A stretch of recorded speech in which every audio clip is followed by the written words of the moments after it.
You're already here. That quiet moment when the night softens your breath and your thoughts grow long. Perhaps you've settled into your bed, the weight of the day finally easing from your shoulders. The light is low, maybe just a small lamp casting gentle shadows across your room. As you prepare for sleep, let your mind wander with me through the corridors of time. Maybe you've wandered gently behind the creak of an old cradle or the flicker of a candle. Did they love their children the way we do? Those distant ancestors who lived in a world so unlike our own, did they cherish their little ones with the same tender devotion we recognize today? Tonight, we wander through centuries of lullabies and losses, where medieval parents swaddled their infants and sometimes buried them. We'll explore not the grand events of history, but the quiet moments, a father's callous hand resting on a fevered brow, a mother's anxious vigil by a sickbed, the soft prayers whispered over cradles in the dim light of dawn. The medieval world was harsh in ways we can barely imagine. Life was fragile, especially for the smallest members of society. Disease was common, understanding limited, and death an ever-present shadow. Yet within this reality, did love still flourish? Did parents still gaze upon their newborns with wonder and hope? Did they still whisper dreams and promises to their sleeping children? So dim the lights a little more if you haven't already. Let the fan hum its white noise lullaby. Perhaps you have a warm drink nearby. Feel the gentle heat against your palms, the soothing warmth as you take a small sip. You don't need to stay awake for every word I say. Just let the story wash over you like a soft tide. Think of this as a gentle exploration, not of battles and kings and conquests, but of the most fundamental human connection that between parent and child, spanning across the centuries, a bond that perhaps transcends time itself, linking us to those who came before in ways we might not have considered. As we journey back through the mists of time, remember that history isn't just about facts and dates. It's about people who loved and lost, who hoped and grieved, who sang lullabies and wiped away tears, just as we do today. Their world may have been different, their beliefs and customs foreign to our understanding, but their hearts may have beaten with the same fierce love we recognize in ourselves. And if you like this kind of thing, you can let me know later or not. It's okay either way. Perhaps you'll drift off before our journey ends, carried away on the soft current of words into your own dreams. That's perfectly fine too. This story will be here waiting whenever you need it. For now, just breathe, relax your shoulders, let your eyelids grow heavy if they wish, and together, let's step back in time. To wooden cradles and stone churches, to simple cottages and the sound of distant church bells marking the hours of medieval days and nights. Let's drift back to a time when time itself was different, before hourly alarms and school bells, when the sun and church told you what hour it was. When darkness meant true darkness, broken only by the gentle flicker of candlelight or the warm glow of a hearth fire. When seasons weren't just changes in weather but transformations of daily life itself. We began not in a castle but in a small cottage with smoke curling from the roof and a linen-wrapped baby sleeping beside the hearth. The year might be 1320. Though the exact date matters little to the inhabitants of this humble dwelling, the walls are wattle and daub a framework of woven sticks packed with a mixture of mud, clay, and straw. The roof is thatched, thick with layers of reeds or straw that keep out the rain and snow. Inside, the air is warm but heavy with the mingled scents of wood smoke, cooking, and the earthy smell of the packed dirt floor scattered with fresh rushes. A woman moves quietly about the single room, her woolen dress brushing against the rough wooden table as she prepares a simple meal.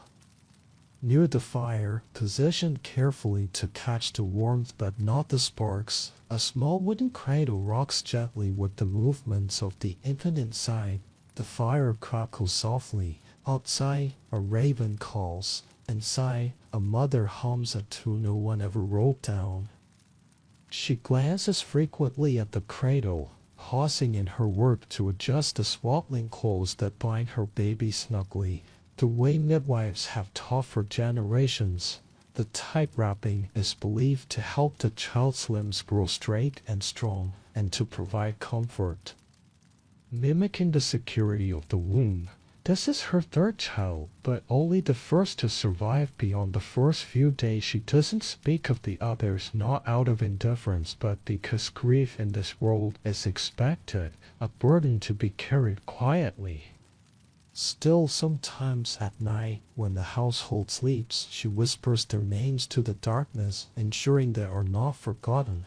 Her husband returns from the fields as dusk approaches. He stomps mud from his boots outside the door and enters quietly when he notices the sleeping infant. Without words, he moves to the cradle, his weathered face softening as he gazes down. One rough finger gently traces the baby's cheek before he turns to wash his hands in the basin by the door. No grand declarations of love are needed. His care shows in the gentle touch. In the extra firewood he gathered to keep the room warm, in the herbs he collected that the midwife recommended for strengthening the child. As night fully descends, the family gathers around the hearth. The mother nurses the baby while an older child, perhaps a cousin or sibling who lives with them, listens to simple stories passed down through generations. There are no books in this home. Books are precious, rare objects belonging to churches and the wealthy. Instead, there are tales told aloud, prayers recited from memory, songs that carry wisdom and warnings and comfort. The church bells ring in the distance, marking compline, the final prayer service of the day. The sound flows over the landscape, connecting all who hear it in a shared moment of time. For these medieval parents, the bells are more than just timekeepers. They are reminders of the divine presence that oversees their lives and the lives of their children. When the baby fusses, the father takes a turn holding the small bundle, his large hand surprisingly gentle as he paces the small room. He whispers blessings and hopes that this child will grow strong, will learn a trade, will live long enough to care for them in their old age. These are not the romantic aspirations we might voice today, but they are deeply loving nonetheless wishes for survival, for prosperity, for a good life in a world where none of these things is guaranteed. At that time, the baby is placed back in the cradle with a small wooden cross tucked into the swaddling clothes, protection against evil spirits that might seek to harm a vulnerable infant. The mother makes the sign of the cross over the sleeping child and whispers a prayer to the Virgin Mary, mother to mother, asking for protection through the dangerous night hours. The parents themselves sleep nearby, on a straw-filled mattress raised slightly off the floor, ready to respond to any cry in the darkness. Sleep is different in this world before electric lights. It often comes in segments rather than one long stretch, with quiet waking periods in the middle of the night considered normal times for reflection, prayer, or gentle conversation. When the baby wakes hungry in the small hours, the mother nurses again by the dying glow of the fire embers. There is no nursery, no separate room. The family exists together in this shared space, their lives and sleep intertwined. The baby's needs are met immediately, its cries rarely allowed to continue, not out of any parenting philosophy but from practical necessity in a home where everyone sleeps in close proximity. Morning arrives with the distant crowing of roosters and the first light seeping through the small windows covered with oiled parchment rather than glass. The baby is unwrapped, cleaned, and rewarped in fresh linens if they are available. The day begins again, a rhythm of work and care that varies with the seasons but maintains certain constants. Throughout the day, the baby will rarely be left alone. When the mother works, the infant might be secured in a sling across her chest or back, when she needs both hands free for tasks requiring concentration. The older child might watch over the baby, or a neighbor might help. Medieval villages operated with a sense of community care. Children belonged to families but were also part of the larger social fabric. This is not to say that childhood was idyllic. Far from it. It was precarious, filled with dangers, was largely forgotten. A simple fever could become a death sentence. Winter hunger was a genuine threat. Accident spurs from the fire falls, animal bites could quickly turn fatal in a world without antibiotics or advanced medical care. We're not here for a dramatic tale, but a quiet question: what did love look like when death came so often? How did hearts attach when they knew with grim certainty that many children would not survive to adulthood? Did medieval parents protect themselves by withholding affection, as some historians once suggested, or did they love even more fiercely because of that fragility? As we observe this family in their humble cottage with the cradle by the fire, the evidence points not to emotional distance but to careful attention, not to indifference but to hope, not to detachment but to a love tempered by the realities of their world, a love perhaps more practical than sentimental in its expression, but love nonetheless. It's easy to assume wrongly that high infant mortality meant low emotional investment. This was a misconception that persisted among historians for many decades. The idea that medieval parents must have hardened themselves against attachment to protect against inevitable heartbreak. After all, in a world where as many as 1 in 3 children might not see their 5th birthday, wouldn't emotional distance be a natural defense? But graves tell a softer truth. Tiny coffins carved with symbols, prayers written in trembling Latin hands, small personal items, a wooden toy, a tiny bell, a carefully crafted miniature pot placed gently alongside the smallest bodies before the earth covered them.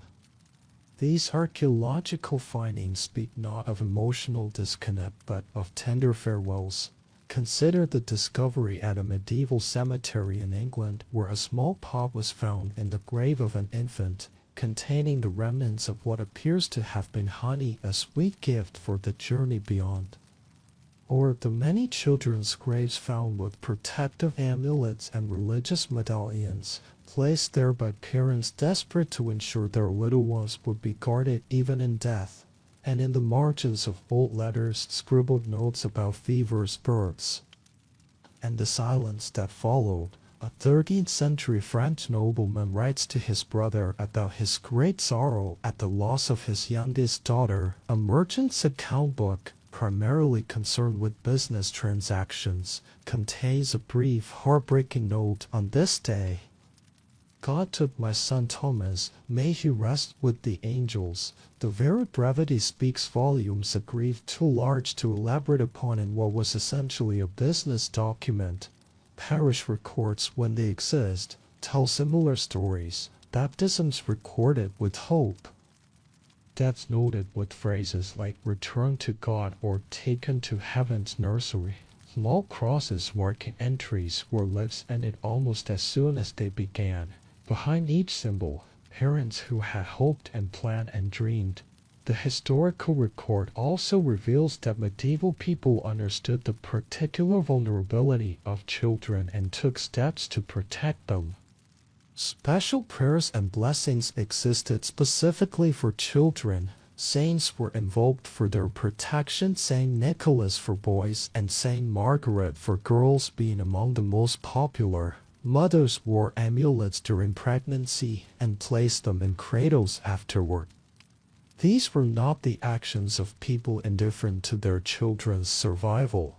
Medieval medical texts, limited though they were, devoted considerable attention to childhood illnesses and their treatments. Remedies for common ailments like coughs, fevers, and digestive troubles appear regularly in household manuals. While these treatments would seem primitive or even dangerous by modern standards, applying leeches to feverish children, for instance, they represent sincere efforts to heal and protect. Love does not vanish because loss is common. In fact, it sometimes burns brighter because of it. Think of how we cherish things we know are rare or fleeting: a sunset, a perfect moment, the last days of autumn before winter descends. Medieval parents lived with an acute awareness of life's fragility that we, in our age of antibiotics and neonatal intensive care units, have largely forgotten. Perhaps their love took different forms than what we recognize today. It was less sentimental, certainly, less publicly demonstrative in many cases. It existed within religious and cultural frameworks that viewed children differently than we do now. Children were seen not as innocent beings to be protected from the world, but as small adults in training who needed guidance to overcome their natural sinful tendencies. Yet within this worldview, there was still profound attachment.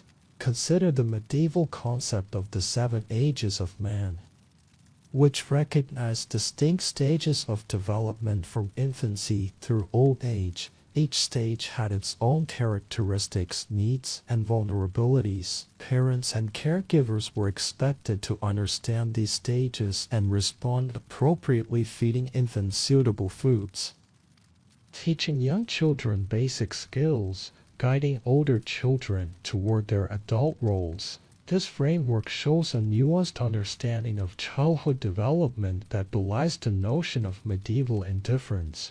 Court records occasionally provide glimpses of parental devotion. Cases of parents going to extraordinary lengths to secure inheritances for their children, of mothers defending daughters against abusive situations, of fathers seeking justice for harm done to their sons. Legal documents show parents carefully arranging apprenticeships for their children, seeking to secure their futures through education or training. And what if the common practice of sending children away from home at young ages to serve in other households, to learn trades, to enter religious life? Doesn't this suggest attachment? Not necessarily. In a world of limited resources and opportunities, placing a child in another household could be an act of love, securing them better prospects, education, or simply enough food to eat. Letters between parents and children separated in this way often reveal ongoing concern and affection. The practice of wet nursing, where infants were sent to be nursed by women other than their mothers, has sometimes been cited as evidence of maternal detachment. Yet closer examination reveals this was primarily a practice among the wealthy, often necessitated by the demands placed on noblemen to produce many heirs quickly. Even then, many mothers specified detailed requirements for their children's care, visited regularly, and maintained oversight of their welfare. Religious texts of the period offer another window into attitudes toward children, while emphasizing discipline and moral guidance.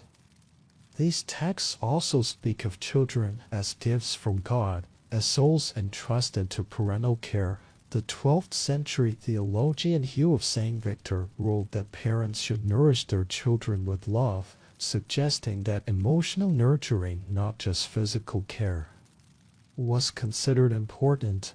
Perhaps most telling are the literary references to children. In The Pearl, a 14th century Middle English poem, a father mourns the loss of his daughter, his precious pearl, with profound grief. In the marginalia of manuscripts, those small illustrations and notes added by scribes in the borders, we occasionally find depictions of family life that reveal tenderness: a mother teaching a child to walk, a father showing a son how to use tools. Even the harsh realities of medieval childhood, early work responsibilities, physical discipline, exposure to adult realities of death and suffering, do not necessarily indicate a lack of attachment. They reflect instead a different understanding of what children needed to survive in their world. Love existed not in sheltering children from reality, but in preparing them to face it. The myth of medieval emotional detachment from children serves perhaps to comfort us, to create distance between our world and theirs. It allows us to believe we're the first to truly value and cherish our children, to love them as individuals with their own worth. But this comfort comes at the cost of truth and of our connection to those who came before us. Our ancestors were not so different from us in their capacity for love, even if they expressed it within different cultural frameworks and harsh realities. They knew what we sometimes forget, that loving deeply means accepting vulnerability, embracing the risk of loss for the joy of connection. There were few words for mourning children. Most people couldn't read, and fewer still could write poems. The elaborate rituals of mourning we associate with later periods, the Victorian black crape and mourning jewelry. The formal condolence letters and public expressions of grief did not exist in the same way for medieval people. Their grief often went unrecorded, unmarked except in the most basic of parish entries, or for the wealthy, tomb inscriptions. But silence lingered in the empty space beside a mother at Mass, in the toy left untouched, and the lullabies that suddenly stopped. Grief inhabited the spaces where joy had been, all the more profound for its wordlessness. It lived in the gestures of father's hand reaching automatically to lift a child no longer there, on mother's arms rocking emptiness and unconscious rhythm. Medieval grief existed largely without the vocabulary we now take for granted. There was no concept of the stages of grief, no therapists to validate feelings, no support groups for bereaved parents. There were instead customs, religious rituals, and community practices that gave structure to mourning without necessarily giving it voice. Consider the practice of the month's minor mass held 1 month after a death to pray for the deceased soul, or the annual remembrances on the anniversary of a death. These rituals provided moments of sanctioned remembrance, opportunities to acknowledge continuing grief within the framework of religious observance. They offer what psychology could not, a sense that the dead were not truly gone, that prayers could still reach them, that bonds remained unbroken across the divide between worlds. For the death of a child, these practices took on particular poignancy. Small offerings might be made at the church, candles lit, prayers commissioned, small donations given in the child's name. These acts served both spiritual and emotional purposes, providing parents with tangible ways to continue caring for their children even after death separated them. In some regions, traditions developed specifically around the deaths of infants and young children. In parts of medieval England, the passing bell, the church bell rung to announce a death, would be rung differently for a child than for an adult, using a higher tone bell or a distinctive pattern of rings. This practice acknowledged the special nature of a child's death while alerting the community to offer support to the bereaved family. They didn't have therapy, but they had ritual, and they had prayer whispered, desperate, often in the dark. The medieval mind understood that some burdens needed to be surrendered to a higher power when they became too heavy to bear alone. Parents might make pilgrimages to shrines associated with children or with healing, carrying their grief across miles as a form of devotion and processing. The physical spaces of grief were different too. While we might visit a cemetery with well-marked graves, medieval children were often buried in less defined areas, sometimes in churchyards but without permanent markers, sometimes near the family home. Memory, rather than monuments, preserved their resting places. This wasn't neglect but practicality. Stone markers were expensive, and many families moved frequently following work opportunities. For those who could afford it, commemoration took other forms. Wealthy families might commission a small effigy or include children on family tombs. In churches across Europe, you can still find these touching memorials, small figures carved in stone, often with hands folded in prayer.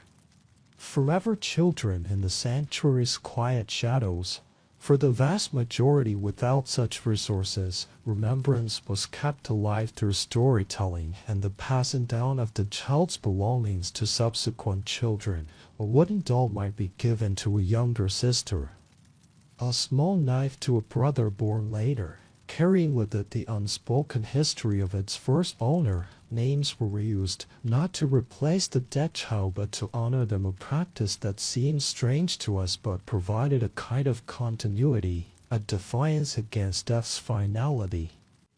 The emotional experience of grief itself was understood differently. Without our modern psychological framework, medieval people interpreted their feelings through religious and humoral lenses. Excessive grief might be seen as a spiritual failing, a lack of faith in God's plan or in the eventual resurrection.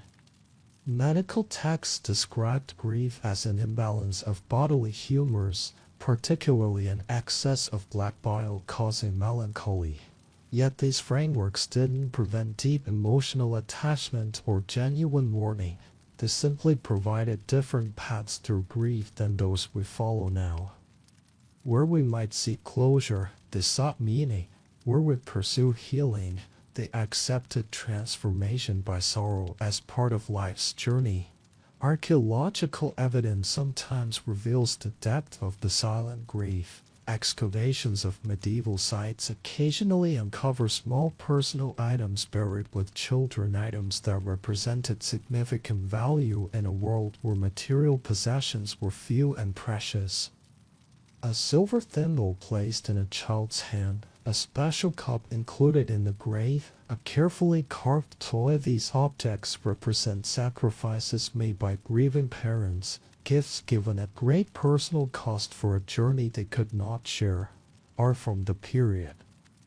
Though not abundant, sometimes captures these moments of loss. Illuminated manuscripts might show scenes of the Holy Family that include subtle references to child mortality, the Christ child wrapped in swaddling clothes reminiscent of burial shrouds, the sorrowful knowledge in Mary's eyes foreshadowing her future grief.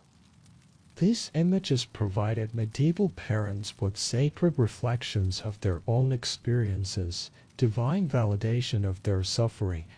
Miracle stories from the period frequently center around children healed from fatal illnesses, children revived after apparent death, children protected from harm by saintly intervention. These narratives serve multiple purposes, reinforcing faith while also acknowledging the special anguish of child loss and offering hope in the most desperate circumstances. Beneath the silence of historical record, grief flowed as deeply then as now. Parents wept, though they might have done so privately, away from judgmental eyes. They questioned, though their questions were directed at God rather than fate or random chance. They remembered, though their memories weren't preserved in photographs or videos but in the quiet treasuring of moments held close in heart and mind. Perhaps there is something to learn from the silent grief of our ancestors and our age of public mourning and therapeutic intervention. Have we forgotten the power of wordless remembrance? Have we lost something in our insistence on processing grief? In our expectation that mourning should follow predictable patterns toward resolution, medieval parents carried their grief differently than we carry ours. They integrated it into lives already accustomed to hardship, already framed by faith in things unseen. They did not expect to get over the loss of a child, they simply learned to live transformed by it, carrying their sorrow as they carried everything else with the strength born of necessity and the hope born of belief. As you drift towards sleep, consider this different way of understanding loss not as an aberration to be overcome but as a shadow that sometimes falls across the path, changing how we see everything that follows. The medieval parents who mourned their children without words were not less loving for their silence. Perhaps they simply understood what we sometimes forget, that the deepest waters are often the stillest. Every birth began with a breath and a prayer. In the medieval birthing room, Life and death stood as close companions, their boundaries then impermeable. The midwife occupied this liminal space with practiced hands and watchful eyes, guardian of the dangerous passage from womb to world. Midwives knew that joy and sorrow often shared a bed. Their knowledge passed from woman to woman across generations, combining practical skill with spiritual care. They prepare for birth with herbal remedies, raspberry leaf to ease labor, chamomile to calm the mother's fears. Agate in careful amounts to strengthen contractions when necessary. They knew positioning, massage techniques, and the careful art of turning a poorly positioned baby. But they also knew prayer-specific invocations to Saint Margaret, patron saint of childbirth, and to the Virgin Mary, who understood a mother's pain. The birthing room itself was a female space, densely populated in wealthy households where female relatives and neighbors gathered to support the laboring woman. In humbler homes, perhaps only the midwife and one or two female relatives attended. Men, including the father, were typically excluded. Birth was women's mystery, their domain of power and knowledge, in a world where they held little formal authority. The air would be warm, sometimes smoky from the fire kept burning regardless of season. Windows might be covered, following the belief that fresh air could harm the mother. Candles would be lit for practical illumination but also as devotional objects, their flames representing prayers rising. Perhaps a special birthing chair would be used. Or the mother might labor on a pallet on the floor, supported by other women's arms. As labor progressed, the midwife would whisper encouragement, invoking not just medical knowledge but spiritual strength. Push with the pain she might urge, God and Saint Margaret give you strength. Her hands would move with confidence born of experience, checking the baby's position, supporting stretching tissues, preparing clean linens and water. The moment of birth brought its own rituals. The first cry eagerly awaited, desperately hoped for signaled life. Immediately, the midwife might make the sign of the cross on the infant's forehead, a quick baptism in case death came suddenly. In some regions, she would whisper, Vive, vive, and knowing Christi life, live in the name of Christ, a prayer command to the new life in her hands. Sometimes the baby lived, sometimes not. Sometimes the mother wept and sometimes the midwife did too. Despite their practical knowledge, midwives were powerless against many complications we now routinely manage: a breech birth, a prolapsed cord, hemorrhage. Infection. These could quickly turn celebration to mourning. Yet even in these darkest moments, attachment formed. The midwife would clean and wrap even the stillborn, treating the tiny body with dignity. Parents would be allowed to see and hold their child. Brief though the meeting might be, names would be given, prayers said, grief acknowledged, even as practical arrangements for burial began. For living infants, the midwife's care continued beyond birth. She would guide the first feeding, help position the baby at the breast, teach the mother, especially first-time mothers, how to swaddle correctly. She might prepare special herbal baths for both mother and child, protective charms to hang over the cradle, tonics to help the mother's milk come in abundantly. On these crucial first days, midwives watched for danger signs with vigilance born of having seen too many new lives suddenly extinguished. They monitored for jaundice, feeding difficulties, fever, and the dreaded infant grimace that might indicate seizures. Their expertise, while limited by modern standards, represented the accumulated wisdom of centuries of careful observation. They understood, too, the emotional landscape of new motherhood. Postpartum melancholy, what we might now call postpartum depression, was recognized, if not fully understood. It might be attributed to imbalance humors or spiritual influences. But remedies were offered nonetheless: specific foods to restore balance, prayers for emotional healing, practical support from the community of women. Still, they wrapped the babies, held them, baptized them even when they would not live past morning. In those tender rituals, attachment spoke without needing to prove itself. The careful washing of a tiny body, the gentle wrapping in the best available cloth, the blessing with water and words, these actions acknowledge the humanity and worth of even the briefest lives. Archaeological evidence supports this picture of care. Infant burials from the medieval period often show signs of careful preparation, small bodies positioned as if sleeping, sometimes with tiny crosses of twigs or other simple grave goods placed alongside them. Even in death, the smallest community members received attention that speaks of attachment and value. The midwife's role extended beyond the physical care of mother and child. She often served as an emotional bridge, helping families integrate a new member or process a loss. She might facilitate the first meeting between father and child, especially important when the birth had been difficult and the father had been kept away, anxiously waiting for news. For births that ended in loss, she might help prepare the body for burial, explain to older siblings what had happened, or advise on spiritual matters relating to unbaptized infants, a source of particular anxiety in medieval religious understanding. In some communities, midwives were authorized to perform emergency baptisms, their spiritual authority in this matter recognized even by the church hierarchy that excluded women from most religious roles. The relationship between midwife and mother often extended across years and multiple births. A trusted midwife would be called back for subsequent deliveries, creating a continuity of care and knowledge. She would remember previous births, previous children, both living and lost, carrying the family's reproductive history in her memory when written records were scarce or non-existent.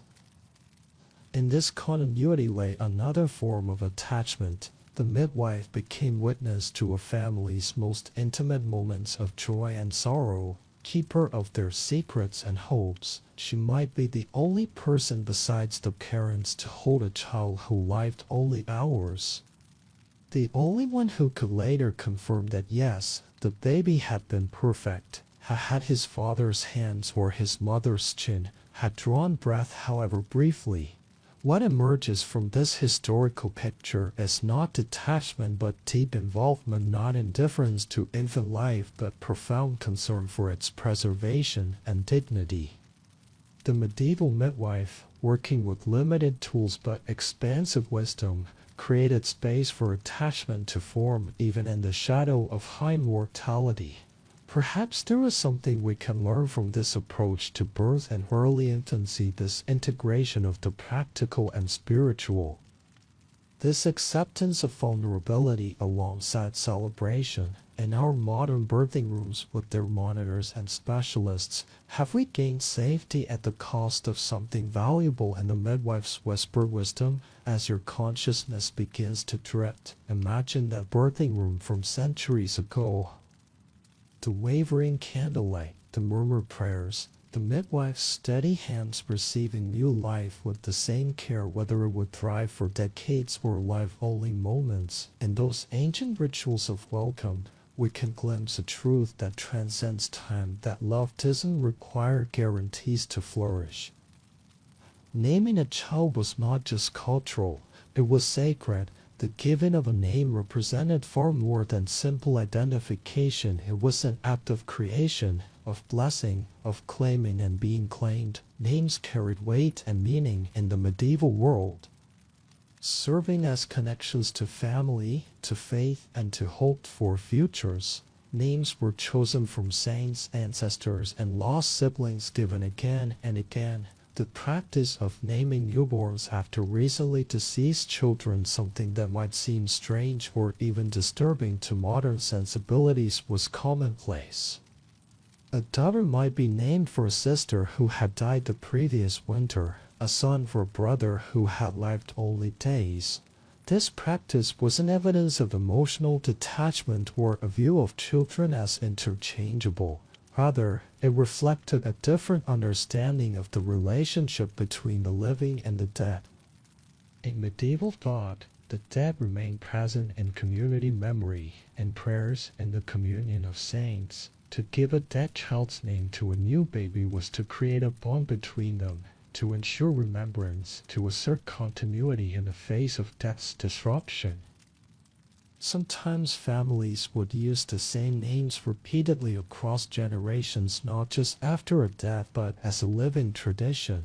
This created a sense of identity that transcended individual lives, binding the family together across time. A boy named John, son of John, grandson of John, carried with him a heritage and belonging with each utterance of his name. Saints' names were particularly popular, especially after the Church began encouraging their use around the 12th century. These names provided celestial patrons for vulnerable children, spiritual protectors who might intercede on their behalf. A boy named Nicholas gained the protection of a saint known for his care of children. A girl named Catherine might benefit from her namesake's courage and wisdom. The timing of naming held significance too. While practices varied by region and era, many children were named at baptism rather than at birth, a recognition that survival was uncertain in those first crucial days.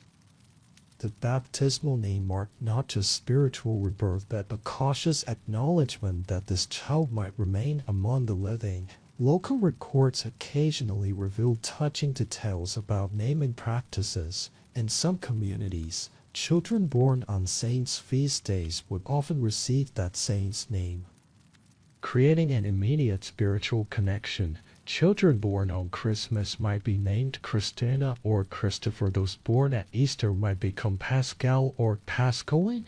These temporal namings linked the child's personal beginning with sacred time. For the nobility, names carried additional weight as markers of political alliances and dynastic aspirations. A son might be named after a powerful ally or respected ancestor. The choice announced with formal ceremony and recorded in chronicles. Daughters might receive names that echoed cradlely virtues or created connections to prosperous families. Each naming was a calculation as well as a blessing. For common people, whose lives left few written records, we glimpse naming practices through parish registries, tax rolls, and occasional legal documents. These fragments reveal patterns to clustering of certain names in particular regions. The influence of local saints, the persistence of older naming traditions alongside newer church-approved practices. Sometimes a child would carry the name of a brother who died last winter, not because they were replacing them, but remembering them. This continuity served multiple purposes. It kept the first child's memory alive within the family. It maintained family naming traditions that might connect to inheritances or identities. It created a sense that something of the lost child lived on. The psychological impact of such naming practices must have been complex. How did it feel to grow up bearing the name of a sibling you never knew?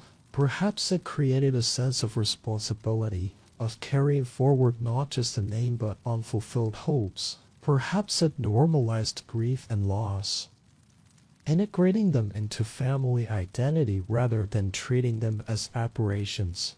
To name is to hope, even in sorrow. Each name given represented a defiance of statistics, an assertion that this child might be the one to survive when others have not. Names were aspirational too. A son named Leo might be hoped to show courage. A daughter named Sophia expected to develop wisdom. Names could shape destiny, medieval people believed, not just reflected. The moment of naming often involved ritual beyond the formal baptismal ceremony. Family traditions might include special blessings, the lighting of candles, the giving of small tokens that connected the child to their namesake. A child named for a grandfather might receive a small object that had belonged to him. A child named for a saint might be given a medallion bearing their image. For the poorest families, a name might be the only inheritance they could offer a child. They couldn't provide land or gold or education, but they could give identity, connection, meaning. A carefully chosen name was a gift that cost nothing yet carried immense value. Names also served practical purposes in communities where illiteracy was common. A child named after the local saint might easily be remembered by everyone in the village. Common naming patterns such as all brothers in a family sharing the same first letter helped identify siblings even when formal surnames were inconsistent or non-existent. Medieval records occasionally reveal touching evidence of parents' attachment to the naming process. Court documents mention disputes over baptismal names, with parents sometimes clashing with priests who wished to substitute more appropriate saints' names for traditional family ones. These conflicts, minor though they might seem, reveal how deeply parents invested in this first gift to their children. The speaking of a name held power. When a midwife whispered a name to a struggling newborn, it was both identification and invocation, a calling of that specific soul to remain in the world. When parents used a child's name in lullabies, they wove that identity into melody, creating bonds through sound and rhythm. When a priest pronounced the name during baptism, it became official in both earthly and heavenly registries. In the giving of names, medieval parents revealed their deepest values and hopes. They showed that each child, regardless of survival chances, deserved unique identification. They demonstrated belief in continuity across generations and between the worlds of the living and the dead. They expressed faith that speaking a word could somehow shape a life. As you drift closer to sleep, consider your own name, how it connects you to those who came before, how it carries meanings you may never fully know, like those medieval children. You were once new to the world, unnamed until someone chose for you, speaking hope into sound. Medieval theology painted a heavy backdrop. Babies were born stained, said the doctrine, and baptism was urgent. From the moment of birth, medieval children entered a world framed by complex religious understandings of human nature, sin, and salvation. These theological concepts profoundly shaped how parents viewed and cared for their children.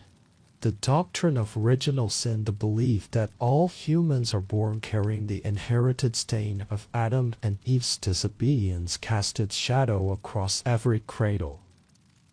Unlike modern sensibilities that often view babies as innocent or even morally perfect, medieval Christianity taught that infants entered the world already marked by sin, already in need of spiritual cleansing.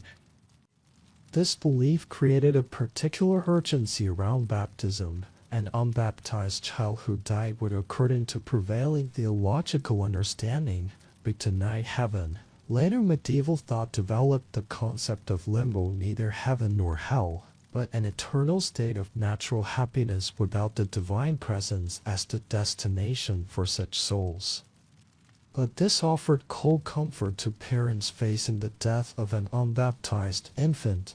Yet even in this and the fear of limbo, there was a kind of desperate love, a race against death. Stories abound of newborns rushed to church within hours of birth despite winter weather or parental exhaustion, of midwives authorized to perform emergency baptisms when death seemed imminent, of parents waking priests in the middle of the night, begging for the sacrament that would secure their child's eternal safety. These were not the actions of people indifferent to their children's welfare, spiritual or physical. They reflect instead a profound concern for the complete well-being of the child, body and soul, inseparably linked in medieval understanding. Parents who braved snowstorms to have a sickly infant baptized weren't neglecting physical needs for spiritual ones. They were attending to what they genuinely believed was the most urgent need. The church's teachings about children were complex and sometimes contradictory. On one hand, children were viewed as particularly vulnerable to sin due to their undeveloped reason and self-control. On the other hand, Christ himself had said, "Let the little children come to me," and warned against causing these little ones to stumble. Medieval theologians wrestled with these tensions, generally concluding that children occupied a special category responsible for original sin but not yet fully culpable for actual sin. This theological framework influenced parenting practices in tangible ways. Physical discipline was considered necessary to counter children's natural tendencies toward sin, not from cruelty but from genuine concern for their moral development. The popular medieval saying that to spare the rod is to spoil the child reflected belief that discipline was an act of love, guiding children away from their worst impulses. At the same time, church teachings emphasized parental responsibility for children's spiritual formation. Mothers and fathers were expected to teach prayers, model virtuous behavior, and prepare children for participation in religious life. Manuals for confessors from the period include questions about whether parents have neglected these duties, suggesting that religious authorities recognized and reinforced parental obligations toward children. Religious art from the period frequently depicts the Holy Family in domestic settings that would have been familiar to medieval viewers. These images, Mary teaching Jesus to read, Joseph teaching him carpentry, provided models of parental care sanctified by divine example. This suggested that ordinary parental activities had spiritual significance, elevating the everyday work of raising children. The calendar of the church year gave structure to children's lives, with festivals, fasts, and saints' days marking time in ways they could understand and participate in.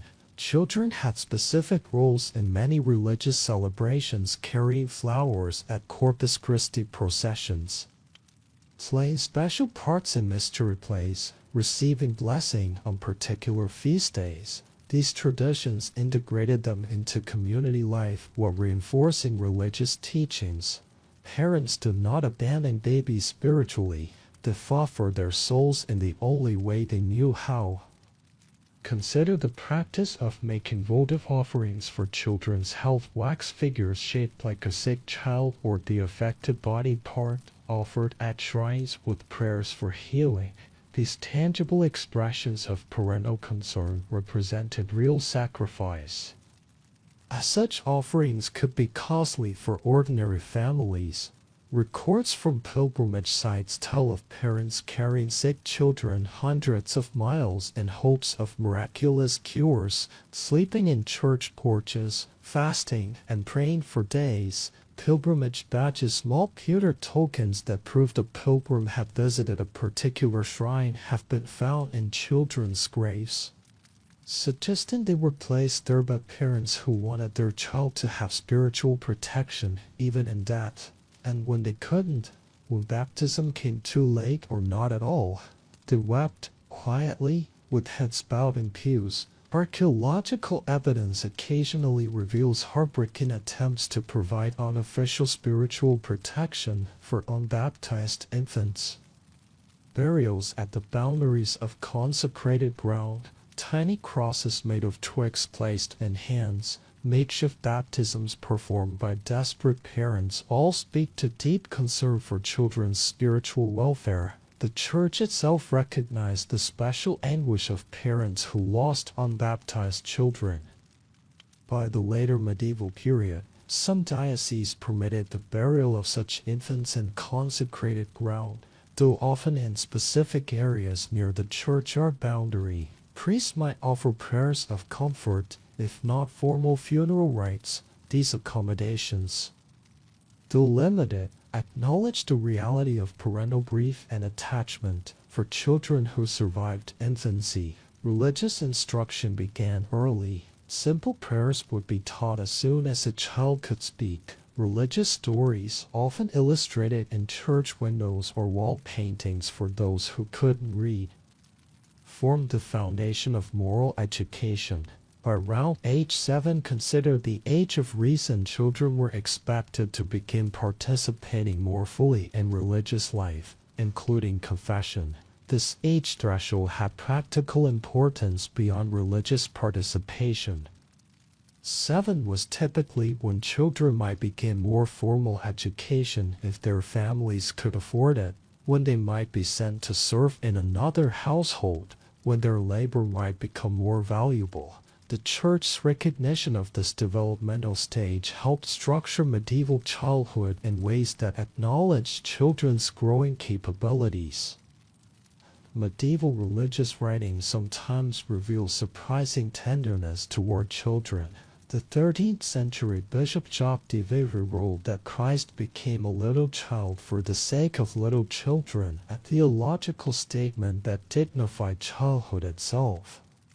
Julian of Norwich, the 14th century mystic, described God's love using explicitly maternal imagery, comparing divine care to a mother's tender attention to her children.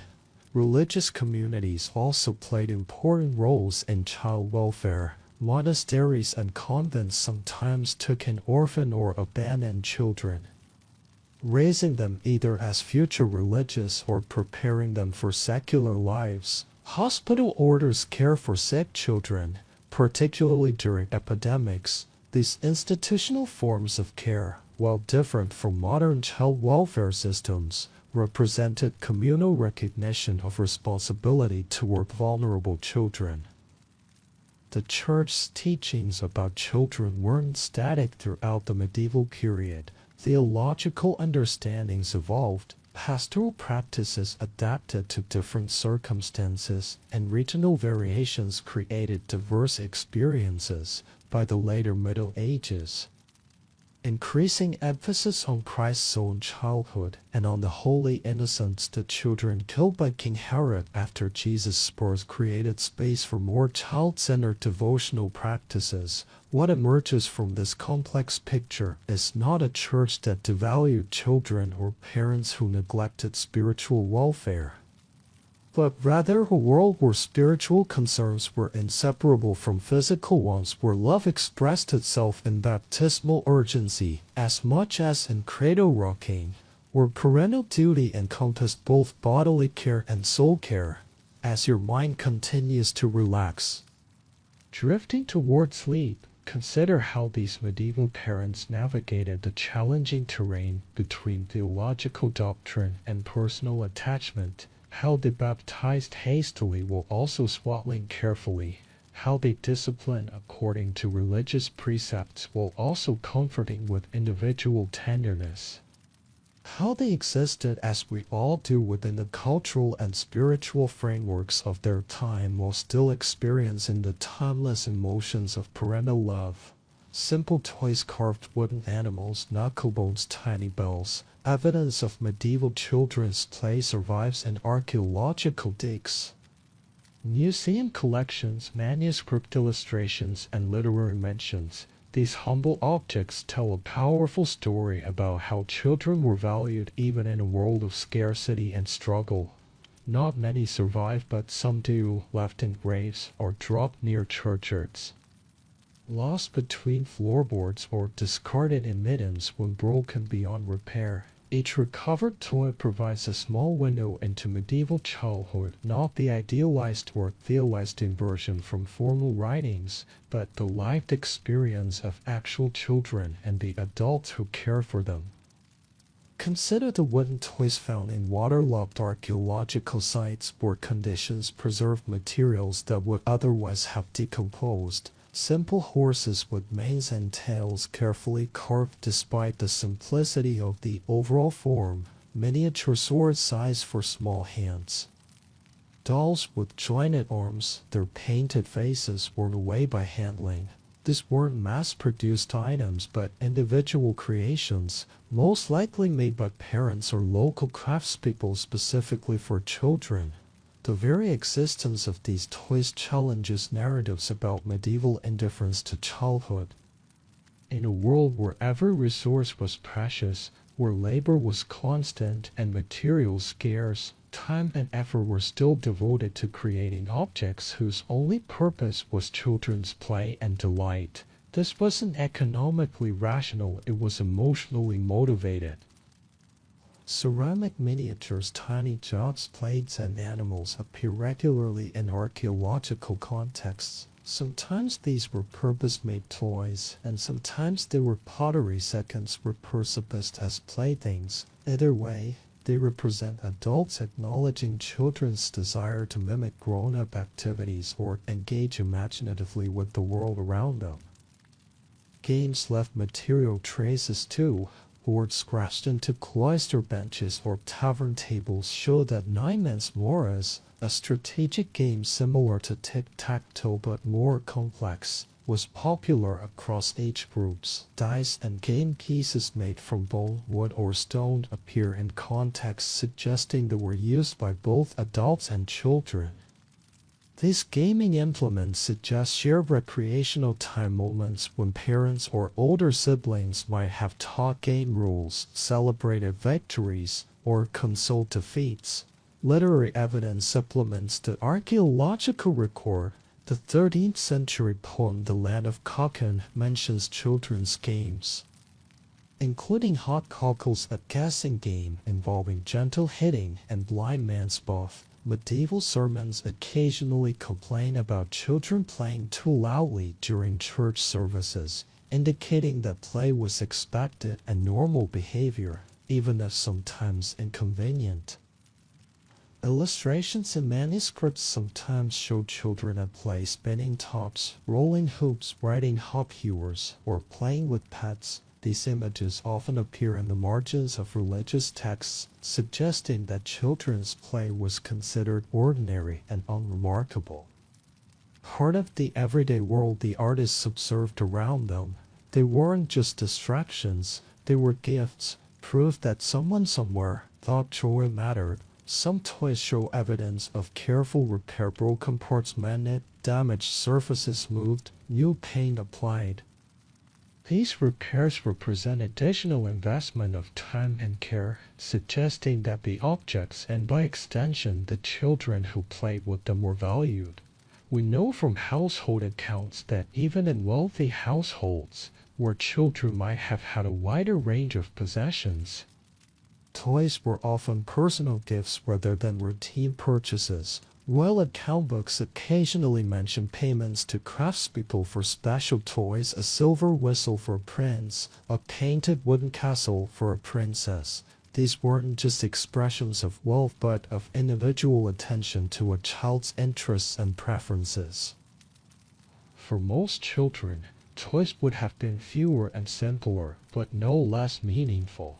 A shepherd father carving a small wooden sheet for his daughter would be giving not just the object but his time and skill. A mother saving scraps of fabric to make a cloth doll was prioritizing her child's play amidst other urgent demands on her resources.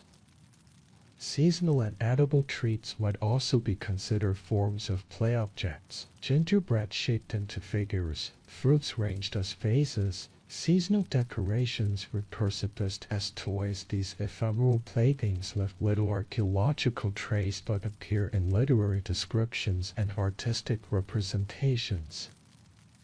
Even for a child who might not live to see next spring, this is perhaps the most poignant aspect of medieval toys, their presence in contexts of fragility and loss. Toys found in children's graves speak directly to parental attachment. A small wooden bird placed in a tiny hand, a doll positioned as if still being held, a miniature pot containing what might have been a favorite food. These grave goods represent profound emotional connections and beliefs about what a child might need or want in the afterlife.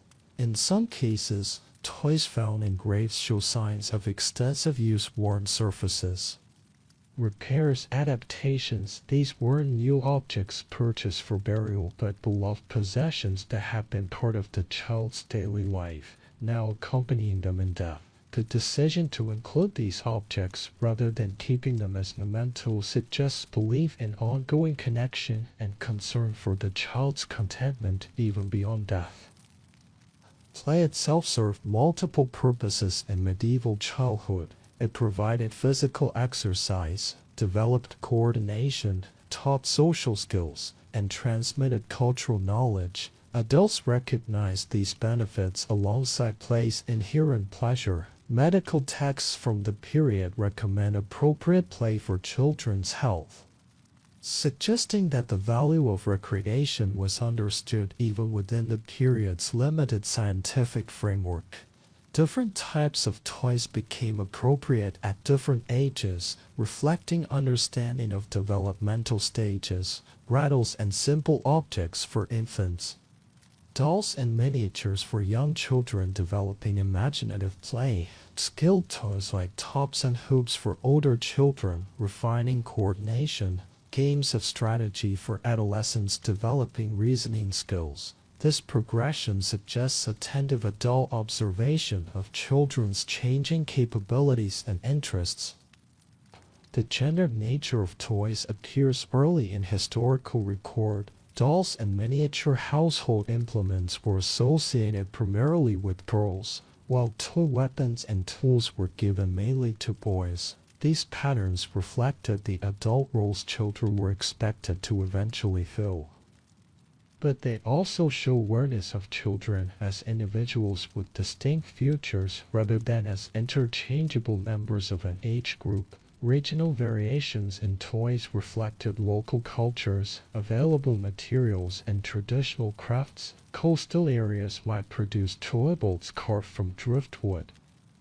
Forestry regions showed more elaborate wooden animals. Areas known for pottery might have more ceramic playthings. These variations remind us that medieval childhood wasn't monolithic but experienced differently across geography and culture.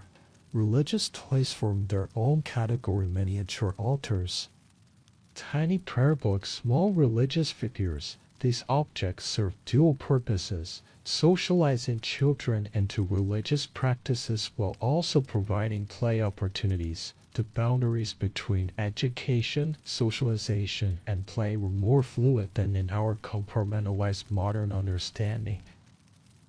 As you continue to relax, imagine a medieval child clutching a simple wooden horse, its surface smooth from handling, its painted details faded but still visible. The toy represents more than just an object of play. It embodies connection to the parent who made or purchased it, to the cultural traditions it reflects, to the imaginary worlds it helped create. In these humble playthings, we find evidence of what truly matters across time: the desire to bring joy to those we love, to nurture imagination, to create moments of delight even in difficult circumstances. Medieval parents, like parents throughout history, found ways to make childhood special, to preserve spaces for play amidst work and worry. The toys left behind tell us that childhood mattered, that individual children were seen, known, and loved, that even in a world with limited resources and uncertain futures, adults still took the time to whittle a tiny horse, string a small bell, or fashion a doll from leftover cloth, not because these objects were necessary for survival, but because they were necessary for happiness. Fathers don't often show up in these stories, but they were there. Medieval fatherhood has largely remained in history's shadows, overshadowed by mothers and discussions of childcare and emotional attachment. This absence from historical narratives doesn't reflect reality, but rather the limitations of our sources and our own cultural assumptions about paternal roles.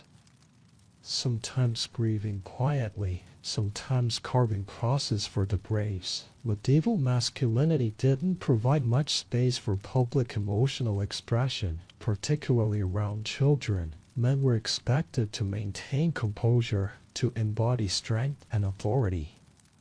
But absence of recorded emotion doesn't equal absence of feeling. Court records occasionally reveal fathers fighting fiercely for their children's interests, pursuing inheritance claims, seeking justice for harms done, establishing apprenticeships or marriages that would secure their futures. These legal battles show investment beyond mere economic interest, suggesting emotional commitment to children's welfare and happiness. Literature offers glimpses of father-child relationships that go beyond mere authority. In the 12th century romance Aucassin et Nicolette, a father's attempts to control his son's marriage choice are portrayed as misguided love rather than simple tyranny. In Saints' Lives, fathers sometimes appear as teachers, guides, and protectors of their children, particularly their sons. Visual evidence provides additional insights. Manuscript illustrations occasionally show fathers holding children, teaching them traits, or standing protectively beside them. Tomb effigies sometimes depict fathers with their children, suggesting relationships important enough to memorialize permanently. One letter from a 12th century father speaks of a light gone from the hearth after his daughter died. This rare direct glimpse into paternal grief challenges assumptions about medieval fathers' emotional detachment, the metaphor linking the daughter to the hearth. The sinew of domestic warmth and life reveals a tender domestic attachment not often associated with medieval paternity. Death records and wills provide other windows into father-child bonds. Fathers frequently made special provisions for children specifying guardians, ranging for education, setting aside particular possessions as bequests. These legal documents, dry though they may be, nonetheless show careful thought about children's individual needs and futures. For common men whose lives left few written traces, archaeological and material evidence becomes important. Tool size for children's hands suggests fathers teaching sons their trades. Small hunting implements indicate fathers including sons in male-specific activities. These material objects represent time spent together. Skills transmitted, bonds formed through shared activity. Disciplinary authority was certainly part of medieval fatherhood. Patriarchal power was real and sometimes harshly exercised, but recent historical scholarship suggests this authority existed alongside genuine attachment. Discipline itself was understood as a form of care, preparing children for survival in a difficult world, guiding them toward heaven, shaping them into people who could thrive. Fathers played different roles at different stages of childhood. They might have minimal involvement with infants, who remained primarily in female spaces, but as children grew, particularly boys approaching 7 years old, fathers took more active roles in education, training, and socialization. This progressive involvement suggests adaptive parenting responding to children's changing needs. Royal and noble fathers have left more evidence of their parenting through letters, chronicles, and financial records. King Henry VIII of England, for instance, was recorded as having a special enclosed garden built where his children could play safely, a gesture of both care and understanding of children's need for freedom and activity. Absence could also define medieval fatherhood. Men who worked as merchants, soldiers, craftsmen, or laborers might be away from home for extended periods, yet many made efforts to maintain connection, sending small gifts, writing letters, or having them written. Ranging for children's care in their absence, these efforts suggest relationships valued despite separation. Emotion wasn't absent, just differently spoken. Medieval masculine expression operated within cultural constraints that valued restraint and practical action over verbal or physical demonstrations of affection. A father who taught his son a trade, who defended his daughter's reputation, who worked additional hours to provide better food or education. These actions expressed care in culturally appropriate ways. Religious frameworks shaped fatherhood as well.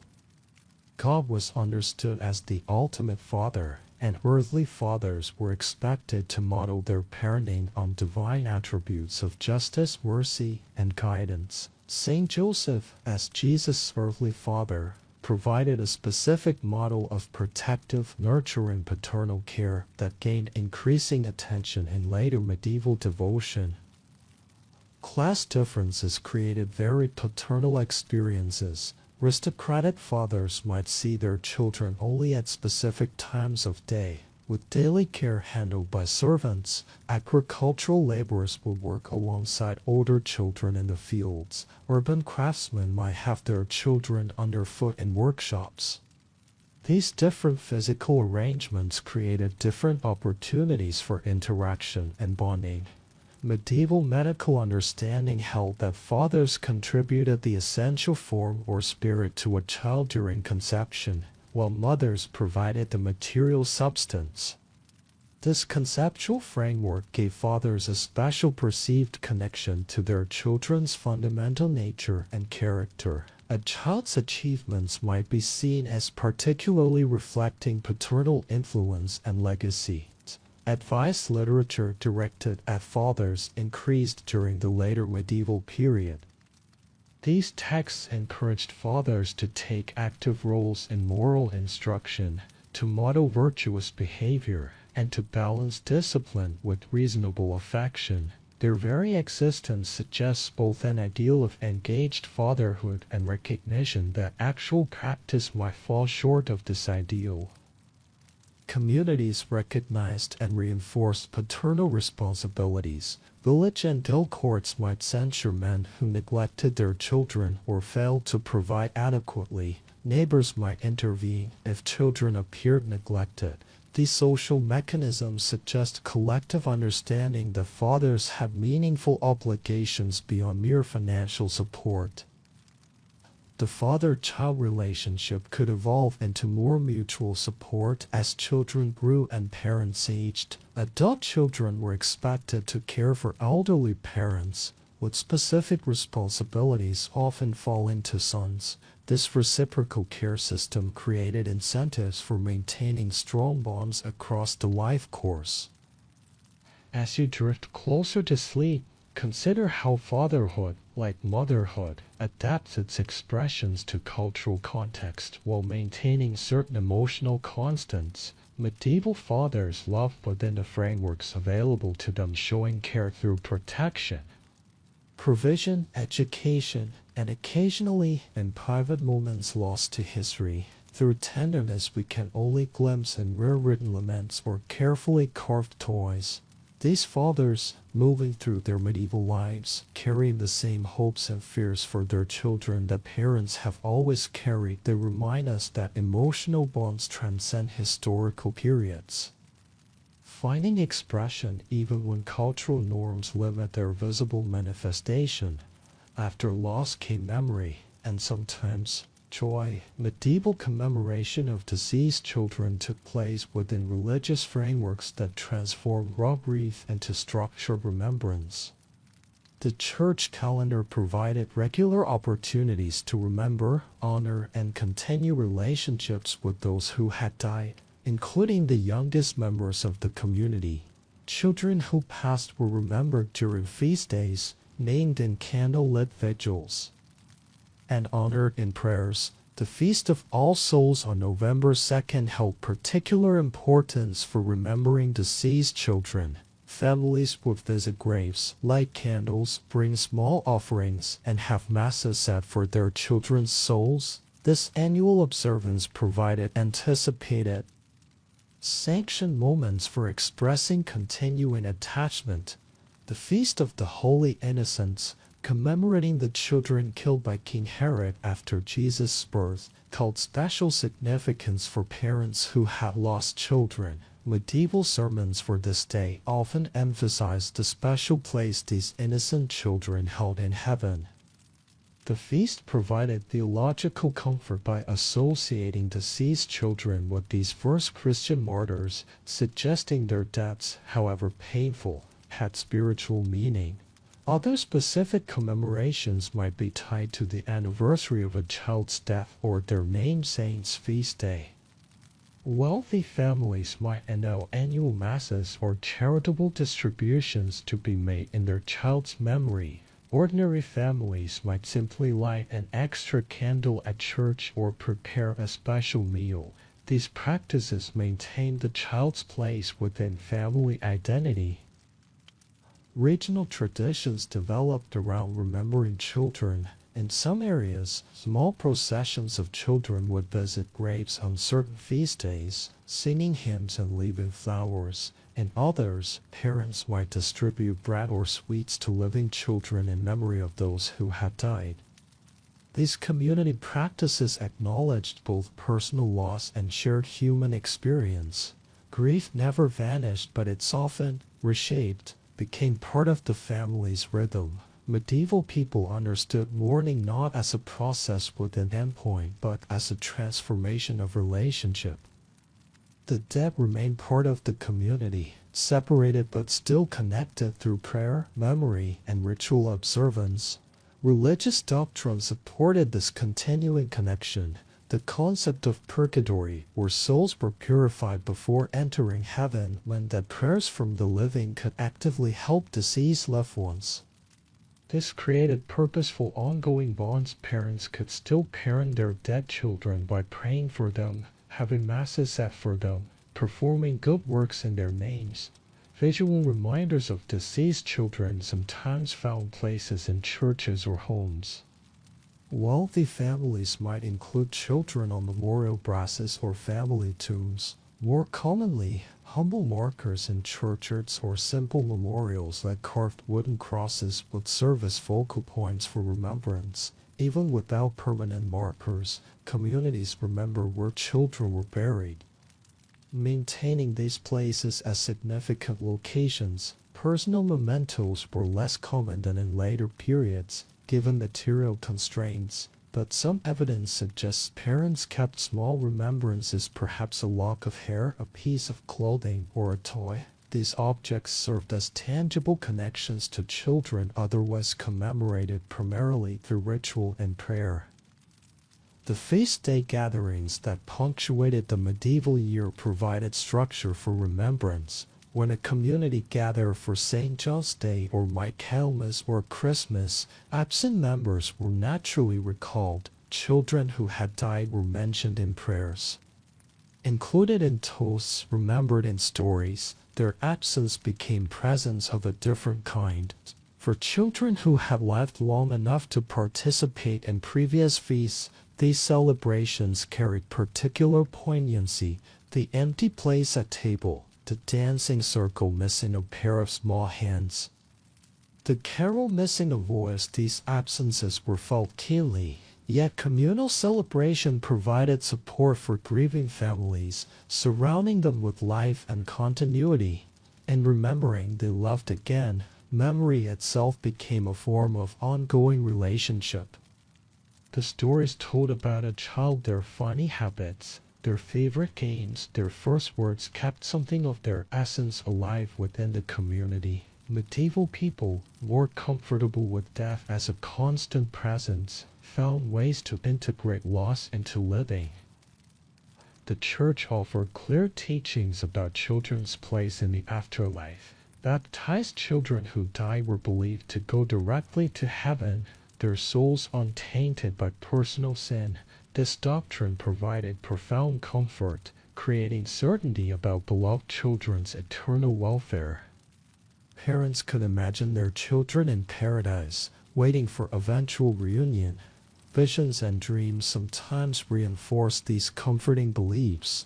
Hagiographies and spiritual writings contain accounts of parents receiving dreams or visions of their deceased children in heaven, often appearing happy, healthy, and surrounded by light. Whether these experiences were understood as literal visitations or as divinely sent comfort, they helped transform grief into acceptance. The concept of holy death was particularly applied to children. Their suffering before death might be interpreted as purgation, their innocence making them especially beloved by God. This framework gave meaning to otherwise senseless suffering and loss, suggesting that deceased children held special spiritual status. Folk beliefs sometimes supplemented official religious teaching, particularly around children who die unbaptized. In some regions, traditions emerged about liminal spaces where such children might exist not in hell but in some borderland waiting for final judgment.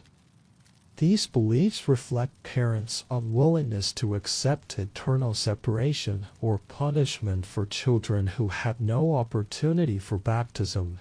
Personal devotional practices provided additional comfort. A mother might light a candle before an image of the Virgin Mary, herself a mother who had watched her son die. A father might make a pilgrimage carrying a small token belonging to his deceased child. These individual expressions of remembrance existed alongside more formal commemorations. Communities recognized the special nature of child loss through customary practices. Funeral bells might be rung differently for children. Burial customs often included special elements for young people, white pulls instead of black, flowers or herbs placed in the grave, particular hymn sung. These distinctions acknowledged both the innocence of children and the particular grief of their parents. As your consciousness continues to drift toward sleep, imagine a medieval feast day evening. Candles glow in a humble church. A family stands together, the mother holding a small candle as the priest reads names of those to be remembered. Among them is her daughter's name. Gone 3 years now, but still present in these moments of commemoration. Outside, stars shine in patterns unchanged since the night of that child's birth. Inside, light flickers on walls that have witnessed generations of similar remembrances. In this scene lies a profound truth about human attachment, that love creates bonds that transcend physical presence. That memory itself is a form of relationship, that communities help carry the weight of individual grief through shared ritual and acknowledgement. Medieval parents, like parents throughout time, found ways to continue loving children they could no longer hold. And a stone-wall cloister from the 14th century, where the light fell in narrow slants across parchment, there lived a nun whose quill scratched softly in the candlelight. Her name was Sister Margareta of Adelhausen, though some records simply call her the scribe of St. Catherine's. History has left us fragments, not certainties, but her words remain clear across the centuries. What survives are her letters and devotional writings, penned in careful Latin, where between prayers and spiritual reflections lay something more tender, memories of the siblings she had lost as children. Long before she took her vows, these writings, preserved in the library of her Dominican convent near the Rhine, offers a rare glimpse into medieval grief and attachment that survives beyond childhood, beyond death itself. I remember my brother Thomas, she wrote to another sister at a distant abbey in the winter of 1328. How his laughter would echo in our father's hall before the fever took him. He was but 4 winters when God called him home. Now I dream of him sometimes, still laughing, running through fields I have never seen awake. The ink has faded on these pages, but the sentiment remains clear across nearly 7 centuries. In another letter, dated to the feast of Saint Agnes, she recalls holding her infant sister Johanna, just days old, so small she fit within my 2 hands, like a sparrow fallen from its nest. The child lived only a fortnight, but Margareta's memory of her remained vivid enough to describe the perfect smallness of her fingernails, like tiny pearls set at the ends of her fingers. What makes these letters remarkable is not just their survival, though that itself is a minor miracle of preservation through fire, war, and reformation, but their emotional honesty. Here was a woman who had chosen a life without children of her own. Yeah, who carried the memory of lost little ones with such clarity that decades later she could still describe the softness of their cheeks, the way their tiny fingers curled around her own. God holds them now, she concluded in one letter, her script growing tight and controlled as if containing something that might spill over. And I hold their memory. In this way, they are never truly gone from this world. The saints tell us that in heaven there is no sorrow, but I cannot help but think that even in paradise, my little Thomas remembers the games we played by the hearth in winter. Sister Margaretha's letters reveal another side of medieval childhood as well, the experience of surviving siblings. Born the eldest of 8 children, she watched 5 of her siblings die before they reached adulthood, yet rather than becoming hardened to loss, each one seems to have left a distinct impression on her heart. She wrote of her sister Agnes, who lived to the age of 9 before succumbing to what may have been consumption. She had a way with birds that seemed almost blessed by Saint Francis himself. Even the wild finches would come to her outstretched hand if she sat quietly enough beneath the linden tree. I have often wondered if the angels recognized this gentleness in her and came more willingly when it was her time. In another passage, she describes teaching her younger brother Martin to form his letters, his small hand in mine. Guiding the chalk across the slate, he would bite his lip in concentration, and I would have to remind him to breathe. He mastered his name before the pox took him at 7 years. Sometimes when I copy manuscripts, I feel the ghost of his hand beneath mine, and my writing grows momentarily childish. Sister Margaretha wrote of hearing children's voices sometimes in the cloister garden, where young oblates children given to the church played between their studies. How the sound would bring her both joy and a quiet ache for those she had lost. It is a strange thing to feel happiness and sorrow pour through one's heart at the same moment, like wine and water mixing in the communion chalice. In her private devotional, found tucked between the pages of a psalter after her death, she had written prayers for each of her lost siblings, naming them one by one in a litany of remembrance that she must have recited countless times. For Thomas, who loved to climb trees, Lord have mercy. For Johanna, who never saw the spring flowers, Christ have mercy. For Agnes, gentle friend of birds, Lord have mercy. For Martin, with his careful letters, Christ have mercy. For Peter, who reached only his 3rd day, Lord have mercy. The convent records show that Sister Margaretha lived a long life by medieval standards, dying in her 61st year after 43 years in religious life. What they don't record, but what we can glimpse through her writings, is that she carried her childhood, both its joys and sorrows, with her throughout those decades. Interestingly, Sister Margaretha was not entirely unusual in this regard. Another nun, writing from a Cistercian abbey in northern France around the same period, speaks similarly of her little brother Henry, who walked before he could speak properly, and who would bring me dandelions clasped in his small fist. This child too died young, but remained vivid in his sister's memory decades later. These writings challenge a long-standing historical assumption that high child mortality rates led to emotional detachment. The medieval church encouraged a certain emotional restraint, seeing excessive grief as a lack of faith in God's providence and the promise of resurrection. And yet, within these very religious writings, we find evidence of deep attachment that persisted long after death had separated siblings. In some ways, Sister Margaretha's religious vocation may have given her greater freedom to express and preserve these emotional bonds, while secular women were expected to move forward, to bear more children and focus on the living. The contemplative life allowed space for remembrance. Memory itself became a form of prayer. The cloister also provided access to writing materials and the literacy to use them, luxuries that most medieval women, particularly those of the middle and lower classes, would never have without Sister Margaretta's relative privilege. How many similar stories of remembrance have been lost to time? How many mothers and fathers, brothers and sisters carried similar memories with no parchment to record them? Perhaps most touching in Sister Margaretta's writings is the intersection of the spiritual and the deeply personal. In one meditation on the flight into Egypt, she imagines the Virgin Mary carrying the infant Jesus, his small head nestled against her shoulder, just as my little sister Johanna was rested against mine. The divine becomes comprehensible through the lens of her own experience of loving a child even when she had known so briefly.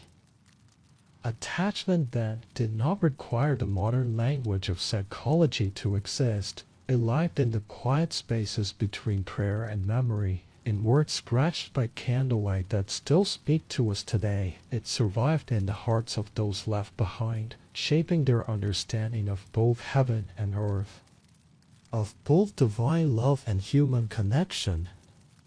Before we leave Sister Margaretta's cloister and move to our next contemplation, let us sit for a moment with one final image from her letters. She describes standing in the convent garden on a spring morning, watching a mother bird feed her nestlings, each open beak.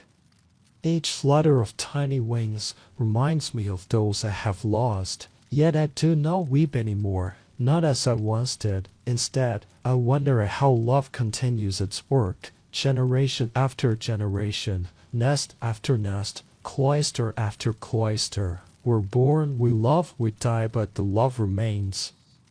Changing shape perhaps, but never truly ending. In this medieval nun's reflections, written in Latin on parchment long since turned brittle with age, we find a timeless truth about attachment that transcends the centuries between her world and ours, that to love is to remember. And to remember is its own form of immortality. The year 1348 brought shadows that crept across Europe like a tide. The great mortality, what we now call the Black Death, reached its fingers into every home, every cradle. It moved with such terrifying speed that chroniclers struggled to find language adequate to describe it. A pestilence such as has never been seen before in all the ages, wrote one monk in southern France, his handwriting growing increasingly unsteady as the infection spread through his own monastery in the village of Halsey in the English Midlands. The local priest, John D. Brock, began a grim tally in the margins of his parish register, first 1 child, then 3, then 20. By midsummer, he had stopped counting individually and simply wrote, "God have mercy upon us all, for death walks among the little ones." The parish records show that in this small community alone, over 60 children under the age of 12 died between April and August of that year. These numbers can numb us. 60 children in a single parish, thousands across England, millions across Europe. But behind each number was a family, mothers who had labored to bring these children into the world, fathers who had worked to feed them, siblings who had played alongside them. And what the historical record reveals, if we look closely enough, is not detachment in the face of overwhelming loss, but profound grief. Parents who had weathered previous illnesses, the seasonal fevers, the whooping cough that came with winter, the summer flux that took children in the warmer months, found themselves helpless before this new terror. The speed of it was perhaps the cruelest aspect. Children who had been playing in the morning might be burning with fever by evening and gone before the next dawn. In Florence, a merchant named Paolo degli Alberti lost all 5 of his children in the span of a week. His account book, meant for tallying silk and spices, became instead a ledger of grief. Beside each child's name He made a simple mark across, and then, as if the formality of business could somehow contain his sorrow, he wrote the date and the time of each passing.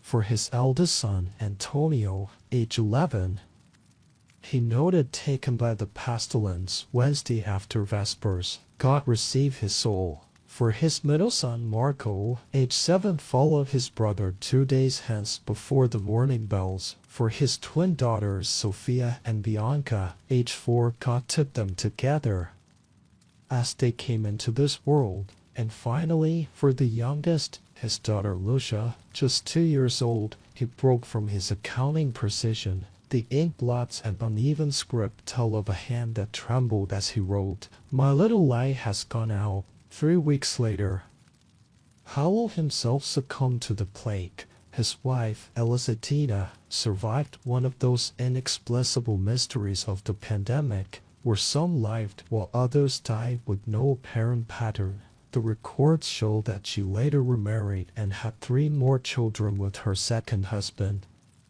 But she never forgot her first family. In her will, dated 1371, more than 20 years after the plague, she left provisions for perpetual masses to be said for my beloved husband Paolo and our 5 children, who wait for me in paradise. This was not an uncommon response. Across Europe, church records show an increase in memorial donations after the plague. Parents establishing chantries where priests would pray for their lost children, commissioning small commemorative plaques, funding candles to be lit on the anniversaries of deaths. These were not merely religious obligations but expressions of continuing bonds with those who had died. In the northern Italian town of Treviso, archaeological excavations of plague pits, the mass graves necessitated by the crisis, reveal small treasures buried with children, wooden dolls, tiny devotional medals, locks of hair tied with ribbon. Someone took the time, even in the midst of horror, to ensure these little ones did not journey into the afterlife empty-handed.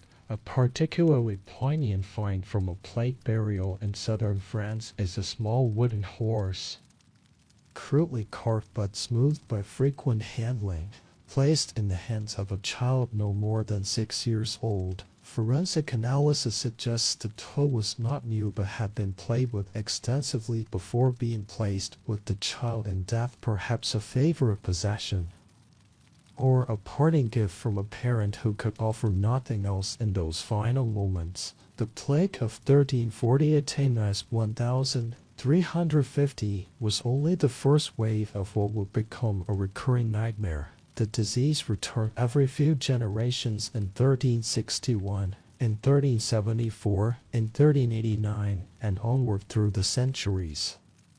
Each time, it seemed to target different age groups. The 1361 outbreak was particularly devastating to children and young adults who had not been alive during the first wave and thus had no acquired immunity. A chronicler in York wrote of the second outbreak: "It took those who were young and strong, those who had been spared in the first visitation, mothers who had lost children in the first pestilence now lost those born afterward, a double grief that no woman should bear, yet bear it they did, as evidenced by the continuation of families, communities, and civilization itself. And when the plague receded, as it always did before returning, families began again. They had more children. They gave them names, sometimes the same names as those they had lost, not because the new children were considered replacements for the dead, but because naming was a way of honoring and remembering. They sang lullabies and carved toys and watched anxiously when winter coughs began. In the Essex village of Waltham Holy Cross, parish records from the late 14th century show a family that named 3 consecutive sons John, after each previous John had died in childhood. The modern mind might find this macabre or confusing, but medieval naming practices were complex, tied to family traditions, saints' days, and the desire to maintain continuity. The name was a gift, a blessing. A connection to those who have gone before, not a denial of each child's unique identity. This was not emotional detachment, it was the opposite, the determination to love again, knowing full well the risk. To open one's heart after it had been broken was perhaps the greatest testament to the depth of medieval parental attachment. In a sermon preached in the aftermath of the 1374 outbreak, a Dominican friar acknowledged this courage. There are those who say it would be better never to love than to feel such loss. But I say to you, to love despite knowing that death may come is the truest form of courage. Our Lord himself loved us knowing the cross awaited him. So too must we love our children, even in these dark times. The material record supports this view, even in periods immediately following outbreaks of plague, when economic conditions were at their worst. Archaeological evidence shows that parents continue to provide for their children's needs beyond mere survival. Children's toys, specialized clothing, and evidence of medical care all appear consistently in the record, suggesting that medieval parents invested emotionally in their offspring, even when the statistical odds of survival were grim. A particularly moving artifact from this period is a child-sized crutch found in a late 14th century dwelling in London. Carefully crafted to fit a child of around 8 years, it shows signs of long use and multiple repairs. Some parent or caregiver had invested considerable resources and effort to help a disabled child navigate the world, not the action of someone emotionally distanced from their offspring's welfare. As we drift through these stories of loss and resilience, let us remember that the question is not whether medieval parents loved their children. The evidence clearly suggests they did, but rather how they managed to continue loving, to continue parenting. In circumstances where loss was so common, perhaps it was precisely because death was an ever-present possibility that life, in all its brief beauty, was cherished so deeply.